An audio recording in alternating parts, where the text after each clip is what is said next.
As Admiral Marcus Johnson stepped into the busy airport terminal, the constant sounds of hurried footsteps, beeping carts, and overhead announcements melted into the background. His thoughts were elsewhere, still wrapped up in the high-stakes security meeting he'd attended just hours before, where he discussed pressing matters impacting his fleet and the nation's security. Though he had the privilege of flying in official government planes, Marcus often chose to travel commercially, finding it a humbling way to connect with the world outside of his military role. Dressed casually in a plain shirt and jeans, he didn't appear to be a decorated admiral with decades of service. His medals and insignia, symbols of his dedication and leadership, were neatly tucked away, leaving him looking like any other traveler. He approached the check-in counter, handing his first-class ticket to the young attendant with a polite nod. As she scanned his ticket, Marcus noticed her lack of acknowledgement, her eyes fixed on the computer. He patiently waited, his thoughts wandering to the possibility of a short nap in seat 1B before landing. After a moment, however, the attendant handed back his ticket with an expressionless face. "Sorry, sir," she said flatly. "Your first-class seat has been reassigned. We had to move you to an economy seat due to high demand." Marcus's brows knitted slightly, though he maintained his calm demeanor. He had booked the seat days in advance, and it was rare for first-class passengers to be bumped without an explanation. His first reaction was to let it slide. It was just a seat, after all. But something about the attendant's dismissive tone made him pause.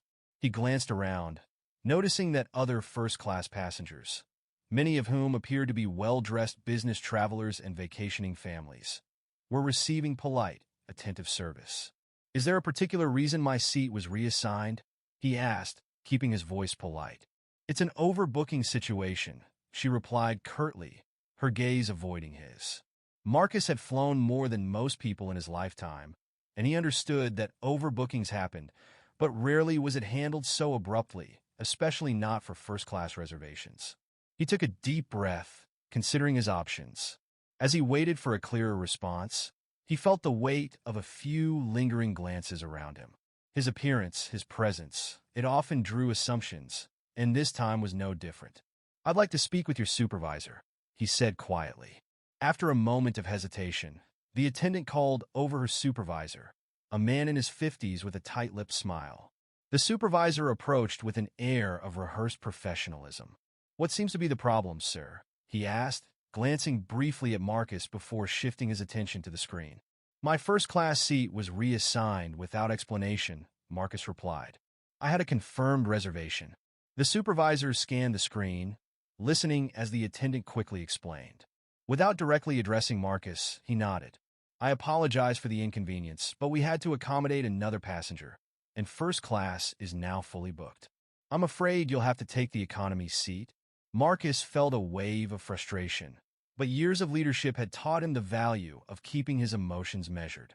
His gaze shifted briefly to the passengers around him, many of whom had been checked in smoothly and escorted to first class. He returned his attention to the supervisor, speaking evenly. "It appears others are still being seated in first class. I'd appreciate a clear explanation for why I was moved." The supervisor hesitated, his professional mask slipping just slightly. Rather than addressing the concern, he repeated the same excuse. "Sometimes these things happen, sir. I'm very sorry, but our hands are tied." Marcus's patience wore thin.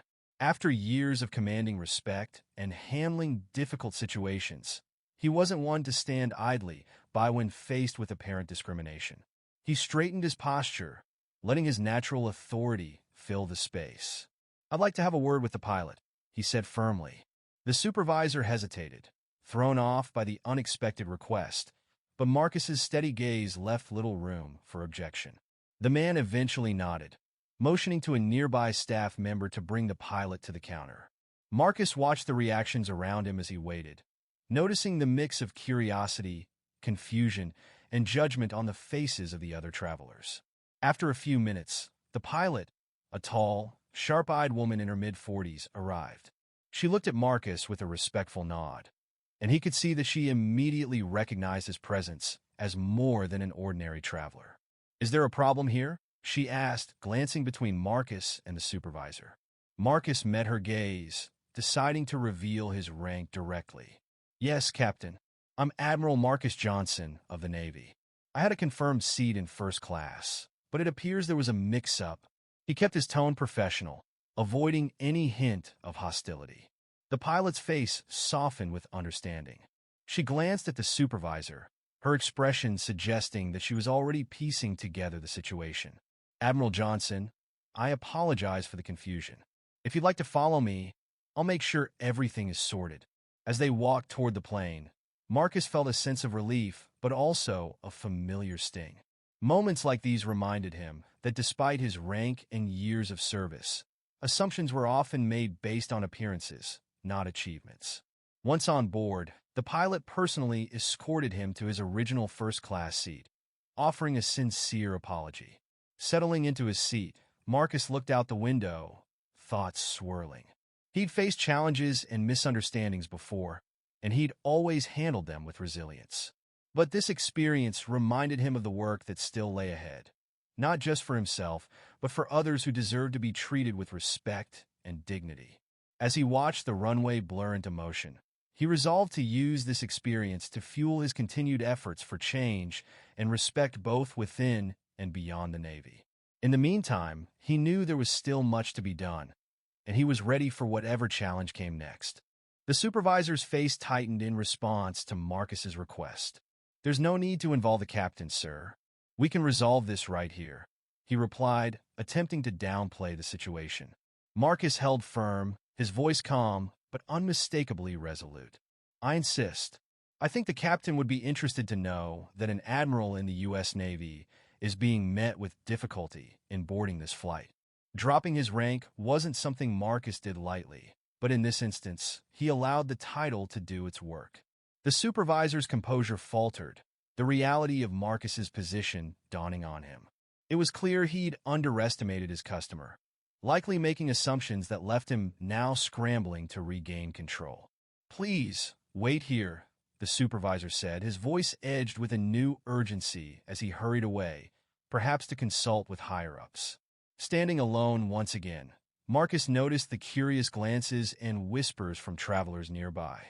He felt their eyes on him, some curious, others speculative, taking in the unfolding scene. Within moments, a flight attendant approached him, her expression warm yet apologetic. "Admiral Johnson, the captain would like to speak with you personally. Could you follow me, please?" Marcus gave a brief nod and followed her down the terminal, observing the shift in expressions from passengers as he passed by. Some glanced at him with interest, others with discomfort, clearly aware something significant was happening. He noted each reaction without breaking stride, walking with the quiet dignity he had maintained through his years of service. The attendant led him to the front of the plane, where Captain Lisa Hargrave, a seasoned, confident pilot in her 50s, was waiting. Dressed in her crisp uniform, she radiated professionalism. Her face softened with recognition when she saw Marcus. "Admiral Johnson," she greeted him, extending a hand with respect. "It's an honor to have you on board, sir. I wasn't informed we had such a distinguished guest today." Marcus shook her hand, nodding in acknowledgement. "Thank you, Captain. I'm grateful for your attention. There seems to have been some confusion about my seat." Captain Hargrave's brow furrowed as she listened, a slight flash of irritation crossing her face as she took in the situation. She turned to her crew without hesitation. "Please ensure Admiral Johnson is seated comfortably in first class," she instructed firmly. "We hold ourselves to high standards, and everyone on board deserves equal respect, especially someone who has served our country so admirably." The flight attendant quickly made arrangements, and soon Marcus was escorted to his original seat. Settling into the plush chair, he glanced around briefly, noticing the embarrassed looks of nearby passengers, some of whom had observed the entire exchange. Across the aisle, a businessman adjusted his gaze, uncomfortable but aware of the unspoken message in Marcus's presence. As the plane prepared for takeoff, Marcus leaned back, letting out a slow breath. For him, the seat wasn't the issue. He would have flown coach without complaint. It was about the principle, about challenging assumptions and standing up for fairness. Experiences like these were too common, especially for people whose backgrounds or appearances didn't always match others' expectations. The flight ascended smoothly, the vast clouds outside the window blending into a serene, endless expanse. Marcus allowed his mind to drift, reflecting on the significance of this moment. He had fought on many fronts, often for respect, both in uniform and out, and not only for himself, but for others who didn't have titles to lean on. A flight attendant returned with a drink and an apology. "Admiral, I'm very sorry for the earlier misunderstanding. If there's anything you need, please don't hesitate to ask." He acknowledged her with a nod. The apology was genuine, but he knew the issue ran far deeper than a single flight. It was about a societal reflex, ingrained biases that lingered, even unconsciously. Marcus had learned to handle these situations with grace, but he couldn't help but think of the many others who dealt with them daily, without any leverage to demand better. As the flight settled at cruising altitude, Marcus stared out the window, contemplating the young servicemen and women under his command. They hailed from every corner of society, united in purpose and shared commitment. Within the Navy, rank and respect were built on merit. Yet outside, he saw the persistent shadows of prejudice, a contrast that weighed on him as he considered the path forward. The hours passed in peaceful silence, and as the plane began its descent, Captain Hargrave made her way down the aisle to personally speak with him. She stood by his seat, offering a thoughtful, respectful apology. "Admiral Johnson, I want to extend my sincerest apologies for the situation you encountered earlier," she said, her voice earnest. "This shouldn't have happened, and I intend to follow up with a report to ensure such an oversight doesn't occur again." Marcus gave a small, appreciative smile. "Thank you, Captain. I hope this serves as a reminder that respect and dignity are due to all passengers, regardless of their background." As the plane touched down and taxied toward the gate, Marcus gathered his belongings, his posture as composed as ever. The flight attendant smiled as he passed, though traces of their earlier discomfort lingered, evident in their apologetic expressions. Walking through the terminal, Marcus felt a renewed sense of purpose. This incident wasn't just about a single misunderstanding. It was a reminder of his broader mission, advocating for fairness, confronting prejudice, and ensuring others received the respect they deserved. With each step toward the exit, Marcus's resolve grew stronger. He knew his journey, both in and out of uniform, was far from over. The fight for respect and equality would continue, one encounter at a time. Disclaimer: this narrative encourages reflection and dialogue on issues of fairness and equality, promoting greater awareness and respect across all walks of life.